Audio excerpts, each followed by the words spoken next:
আসসালামু আলাইকুম প্রিয় বন্ধুরা, আশা করি সকলেই ভালো আছেন, সুস্থ আছেন। সবাইকে শীতের শুভেচ্ছা। শীত আসলে প্রকৃতি যেন সাজে এক নতুন রূপে। সকালের কুয়াশা চাদরে মোড়ানো থাকে চারদিকে, তারপর দেখা মিলে মিষ্টি একটা রোদে। মিষ্টি রোদ শেষে আবার আসে কুয়াশা। এই যেন অদ্ভুত এক সৌন্দর্যের মিলন মেলা।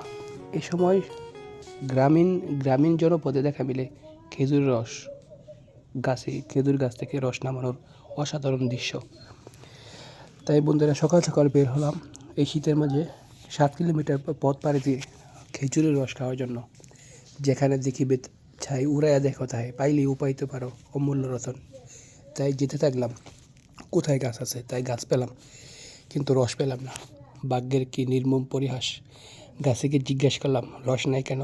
তিনি বললেন, গতকালকে রস চুরি হয়ে গেছে। আজকাল রসও চুরি হয়। ডিজিটাল বাংলাদেশ, কি আর করার, রস আর খাওয়া হলো না। বাকি কি রস খাওয়া হবে কিনা জানি না। ধন্যবাদ সকলকে।